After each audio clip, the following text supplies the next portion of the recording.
అంటే చాలా పెద్ద హీరోలు, నేను పేర్లు చెప్పను, భావ్యం కాదు కూడా, వాళ్ళు లేని చెప్పడం, వాళ్ళ గురించి మనకి చాలా పెద్ద హీరోలు కాదంబరికి సాయం చేయడానికి రెడీగా ఉండేరు ఒకప్పుడు. కాదంబరి ఏమన్నా అడిగితే అంటే వాళ్ళకు కూడా సేవా గుణం ఉంది, ఉండొచ్చు. బట్ త్రూ కాదంబరి ద్వారా ఎందుకు చెయ్యాలి అనే ఒక ఆలోచన వచ్చిన తర్వాత మీరు చాలా మందికి దూరం అయ్యారు. నిజమా అబద్ధం? ఏమో మరి నాకైతే ఇదేలే. నేను ఇంకొకటి ఏంటంటే నేను ఎవ్వరిని నాకు మనం సైతానికి డబ్బులు ఇవ్వండి ఈ రోజు వరకు ఎవ్వరిని అడగల. ఒకే ఒక వ్యక్తిని ఒకరోజు కెమెరామెన్ బాబు, అతను విజయవాడ పక్కనేదో ఊరు, అలా వైఫ్ ఫోన్ చేసి అన్నయ్య అని ఏడుస్తాను. అతను అనారోగ్యంలో ఉన్నప్పుడు అన్నయ్య అనేది చెప్పింది 25,000, నేను మ్యాక్సిమం 25,000 ఇవ్వడానికి ప్రయత్నం చేస్తాను. మినిమం 25,000 ఇచ్చేసాను. చచ్చిపోయాడు. డెడ్ బాడీని ఎత్తడానికి కూడా డబ్బులు లేవు అన్నయ్య అని రాత్రి 8:45 ఆ టైంకి ఏడుస్తూ ఉంటే ఒకే ఒక వ్యక్తిని నేను డబ్బులు అడిగా ఆ రోజు, మనం సైతం గురించి. అంటే నీలాంటి ఫ్రెండ్స్ని, సుధాకర్ లాంటి వాళ్ళని, నువ్వేందా బర్త్డే పార్టీ చేసుకుంటే ఈ స్వతంత్రం కాదు, నేను నిజంగా అడిగింది చదలవాడ శ్రీనివాసరావు. ఓకే అన్నయ్య నాకు ₹1,00,000 కావాలన్న. బంగారం అది ఇప్పుడేనా ఎంతసేపట్లో అన్నాడు ఆయన. ఆ టైంలో ఆయనకి ఫోన్ చేయడానికి సాహసం చేస్తారు. అతను కరెక్టే కదా, ఎవరు ప్రైవేట్ జీవితం వాళ్ళ ఉంటుంది.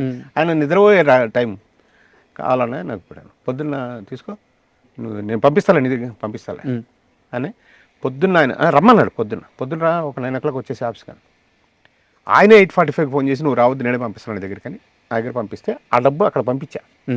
అందులో అంటే ముగ్గురికి ఎంతమందికి పంచాను అది. కానీ ఆయనను తప్ప నేను ఎవరిని డబ్బులు అడగల. నాకు జోగినపల్లి సంతోషాన్ని ఇచ్చిన, మన అన్నయ్య చిరంజీవి గారు ఇచ్చిన, ఒక్కంతం వంశీ ఇచ్చిన, వివి వినాయక్ గారు ఇచ్చిన. వివి వినాయక్ గారు నా అకౌంట్లో వేసాడు ₹5,00,000. ఇప్పుడు కరోనాకి వేసిన.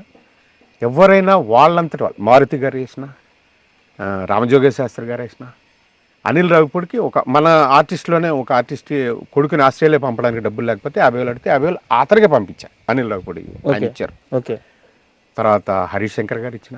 ఇలా ఒక లిస్టే ఉంది నాకు. ఆ లిస్టు క్లారిటీ ఉంటుంది. ప్రతి ఫంక్షన్లో కూడా ఆ లిస్టు చెప్తా. ఎవరైనా సరే వాళ్ళంతటి వాళ్ళు నేను చేస్తున్నా దీనికి అని ఇచ్చిన వాళ్ళు. కోటి గారు ఇచ్చిన. అంటే చూసా అలా ఆ పుస్తకం. అంటే నాకు ఇంకోటి ఏంటంటే అసలు ఏమాత్రం పరిచయం లేని రామ్ నామగిరి అని యూకేలో ఒక స్నేహితుడు ఉంటాడు. ఓకే, ఒక శ్రేయోభిలాషి స్నేహితుడు కాదు, నాకు ఆయన పరిచయం లేడు. కలిసి చేయకుండా కూడా తీసుకోవాలి, ఇప్పటివరకు కలవలేదు మీ ఇద్దరు. ఆయన ఇప్పటి వరకు ఈ 7-8 సంవత్సరాల్లో ₹5,00,000 పంపించాడు. తర్వాత ఒక అతను బెంగళూరు నుంచి నరేంద్ర, ఇవాళ దీపావళి అన్నయ్య 2,000 పంపిస్తున్నానని మెసేజ్ పెడతాడు మనం సైతానికి. ఇవాళ న్యూ ఇయర్ అన్నయ్య 2,500 పంపిస్తున్నాను.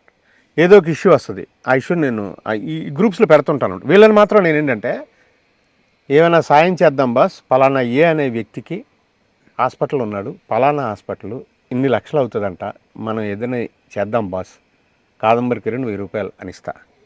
అప్పుడు నరేందర్ 2,000 వేస్తాడు, ఇంకొక ఆయన ₹1,000 వేస్తాడు, ఒక ఆయన ₹20 వేస్తాడు, ఒక ఆయన ₹100 మనం సైతం అంటేనే అంతే కదా, అందరం కలిస్తే దీనికే తప్ప అన్నయ్య నాకు డబ్బులు ఎవరా, నాకు కష్టాలు ఉందని మాత్రం నేను ఇప్పటివరకు ఎవరిని అడగల. ఎవరంతటి వాళ్ళు స్వచ్ఛంగా చిరంజీవి గారి దగ్గర నుంచి స్వచ్ఛంగా నాకు డబ్బులు పిలిచి ఇచ్చిన వాళ్ళు. మనం సైతం గురించి కొన్ని క్వశ్చన్స్ ఉన్నాయి సార్. అయితే మనం కాస్త వేరే టాపిక్ మాట్లాడుకుందాం. దానికంటే ముందు ఒక స్ట్రైట్ క్వశ్చన్ అడుగుతాను. మూవీ ఆర్టిస్ట్ అసోసియేషన్ అని చెప్పి అక్కడ అంతమంది ఈసీ మెంబర్స్ ఉంటారు, స్ట్రెచ్చర్గా ఒక్కొక్క పొజిషన్ ఉంటుంది, పెద్ద వాళ్ళు ఉంటారు. ఆ మూవీ ఆర్టిస్ట్ అసోసియేషన్లో కూడా డబ్బులు అవకతవకలు జరుగుతున్నాయని చెప్పి చాలాసార్లు అలిగేషన్స్ చాలామంది చేశారు. అది పక్కన పెడితే ఒక్క మనిషి ఇంతమందిని కలుపుకొని ఇన్ని ₹1,00,000 టర్నోవర్ చేస్తున్నారు, ఇన్ని 100 మందికి సహాయం చేస్తున్నారు. ఏ రోజు కాదంబరి కిరణ్ ఈ రూపాయి తినేసాడని ఇప్పటిదాకా ఒక్క నెగిటివ్ మార్కు లేదు, ఒక్క విమర్శ లేదు. ఎలా మెయింటైన్ చేస్తున్నారు? అంటే మనం స్వచ్ఛంగా చేయటమే దాన్ని మెయింటైన్ చేయటం, అంతకంటే లేదు. మంచి నాకు 2 సీఏలు ఉన్నారన్న. ఓకే, 2 వాళ్ళు చిన్న కుర్ర నీలాగా చిన్న వయసులో వాళ్ళు. ఏ రోజు వాళ్ళకి చెప్పకుండా ఇది యాక్సెప్ట్ చేయను నేను ఏదైనా సరే, అన్న నాకు ఇలా కావాలంటే విరాళం ఎంత ఇస్తారో ఇవ్వండి, దట్స్ ఆల్. అదే వాళ్ళు మెయింటైన్ చేస్తారు. వాళ్ళు ఎవ్రీ ఇయర్ వాళ్ళు చూసి వాళ్ళే డబ్బులు వేస్తుంటారు మనం సైతుల్లో. అన్న ఒక 1000 రూపాయలు వేస్తున్నాను అన్నయ్య, అన్న 2000 వేస్తున్నాను అన్నయ్య అని. ఎందుకంటే వాళ్ళ అకౌంట్ వాళ్ళ దగ్గర ఎవ్రీ ఇది ఉంటుంది కదా, ఎవ్రీ మంత్ 2వ తారీఖు 3వ తారీఖు వాళ్ళకి అకౌంట్ వెళ్తుంది వాళ్ళకి, మనం సైతుంది. సో ఆ క్లారిటీ మనకి ఎప్పుడైతే ఉందో, మనం ఎక్కడైతే తీసుకొని వస్తున్నామో, నేను నా ఫ్రెండ్స్ దగ్గర 10 రూపాయలు వాళ్ళు ఇస్తున్నప్పుడు 10 మంది స్నేహితుల్లో 2-3 ఇవ్వచ్చు సార్. కానీ తీసుకున్న తర్వాత ప్రపంచం మొత్తానికి చెప్తానని పలానా వ్యక్తి 1000 రూపాయలు ఇచ్చాడు, పలానా వ్యక్తి 500 ఇచ్చాడు, పలానా వ్యక్తి 20 రూపాయలు ఇచ్చాడు. సో వాళ్ళు ఇన్స్పైర్ అవుతారని చెప్తాం మనం. నాకు 14 గ్రూపులు ఉన్నాయి మొత్తం మీ మనం సైతంలో. వీళ్ళందరి దగ్గర ఏంటంటే ఇచ్చేటప్పుడు పోస్ట్ చేస్తానమాట, ఫలానా బెనిఫిషియర్ ఉన్నారు, అతనికి ఇలాగా బాధ ఉంది అని చెప్తా. ఇచ్చిన తర్వాత మాత్రం నా ఫేస్బుక్లో కానీ మనం సైతంలో నేను ఇచ్చానని చెప్తాను తప్ప ఇస్తున్నాను ఇవ్వబోతున్నానని వీడికి చెప్పను. ఎంత ఇస్తున్నాను, ఎప్పుడు ఇస్తున్నాను, యాక్సెప్ట్ చేసినప్పుడే చెప్తా. మిగిలిన వాళ్ళకి మాత్రం ఏం చేశాము, ఎంత చేశాము అనేది క్లియర్గా చెప్తా. పలానా రామారావు 100 రూపాయలు ఇచ్చాడు, పలానా సుబ్రహ్మణ్యం 20 రూపాయలు ఇచ్చాడు, క్లారిటీ చెప్తే అవును కరెక్ట్ కదా. వాళ్ళకి రిసీట్ ఎలా వెళ్తుందంటే వాళ్ళ ట్రాన్స్ఫర్ చేసిన ఐడితో పాటు వాళ్ళ ప్యాన్ నెంబర్తో పాటు ఇస్తాం receipt. Super. Even for 1 rupee also. 1 rupee receipt ఇవ్వటం ఇప్పుడు ఏంటంటే వాట్సాప్ ఇమీడియట్గా వాట్సాప్ చేసేస్తాం వాళ్ళకి. పోస్టర్లు కూడా యాక్సెప్ట్ చేయరు చాలామంది. వద్దండి మాకు రిసీట్ ఇచ్చారు, అసలు రిసీట్ అడిగేవాళ్ళు ఉంటారు. ఎందుకు ఇస్తున్నావు, నాకు ఇది కూడా వేస్ట్ కదా అంటారు. ఒక నమ్మకం ఉందిగా. అంతే అది దానికోసమే. Super sir. అండ్ ఇందాక మీరు అన్నారు సీరియల్స్ నేను చేసి చాలా నష్టపోయాను, బట్ ఓకే మీరు నిలబడ్డారు, అది వేరే విషయం. అయితే ఇక్కడ నా క్వశ్చన్ ఏంటంటే, ఒకానొక టైంలో కాదంబరి కిరణ్ దగ్గర ఉన్న ఆస్తి 98 లక్షల రూపాయల అప్పు. ఆల్మోస్ట్ రోడ్డు మీద నిలబడినోడు ఇంకా సేఫ్, రోడ్డు మీద నిలబడితే అప్పు ఉండదు, అంతకంటే దారుణం. ఆ స్టేజ్ నుంచి ఎలా నిలబడ్డారు? నాకు ఆ ప్రయాణం కావాలి. భగవంతుడే స్వామి మనకి మనం ధైర్యం, మన సపోర్ట్, మన ఫ్యామిలీ సపోర్ట్. నువ్వు ఏం డబ్బులు తేలేదని అడగరు, ఏం డబ్బులు తెచ్చావని అడగరు. కానీ కట్టాల్సిన వాళ్ళు బాధ్యతలు ఉంటాయి కదా, ఆ బాధ్యతలు ఎప్పుడు ఆగవు. దాన్ని విస్మరించకుండా ఉంటే మనం డిస్టర్బ్ చేసేవాళ్ళు లేరు, అది నా అదృష్టం. అంటే కాదు, నా డౌట్ ఏంటంటే తర్వాత ఎక్కువగా సినిమాలు చేశారా లేకుంటే ఇంకో ప్రొడక్షన్ చేశారా? ఏం చేసి? ప్రొడక్షన్ లేదు, సినిమాలు చేసి ఇప్పటికి.